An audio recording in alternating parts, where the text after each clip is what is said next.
Un an après l'élection présidentielle, les Polonais sont de nouveau appelés aux urnes pour élire un nouveau parlement. La plateforme civique de l'actuel Premier ministre Donald Tusk est donnée favorite dans les sondages. Le gouvernement actuel peut se vanter d'avoir maintenu une croissance annuelle de près de 4% malgré la crise. Si le parti libéral au pouvoir est reconduit, ce serait une première depuis la chute du communisme. Le gouvernement de Donald Tusk est déjà un événement en soi. Très peu de gouvernements sont restés durant la totalité de leur mandat. Il y avait souvent des élections anticipées ou bien la coalition au pouvoir se dissolvait. Là en plus, le gouvernement de Donald Tusk a de grandes chances d'être réélu.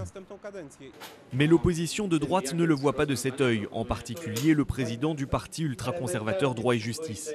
Jarosław Kaczyński reproche au gouvernement l'augmentation des impôts, une politique familiale désastreuse et d'autres promesses non tenues.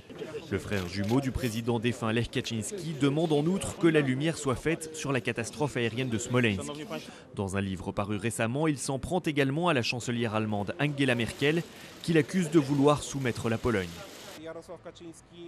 Jarosław Kaczyński n'est pas un homme politique calme et stable. Ses émotions changeantes peuvent desservir la Pologne.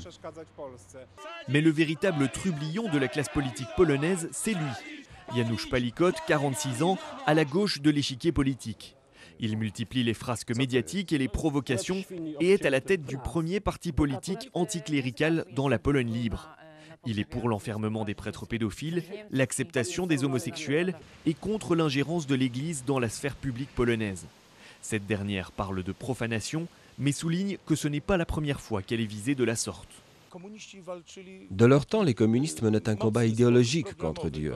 Maintenant, c'est une lutte plus cynique, à mon sens, plus perfide. Crédité de 10% d'intention de vote dans les sondages, le parti de Janusz Palikot pourrait créer la surprise dimanche en prenant la 3e place des élections. Si tel est le cas, il sera en position favorable pour faire partie de la prochaine coalition et ainsi entrer au gouvernement.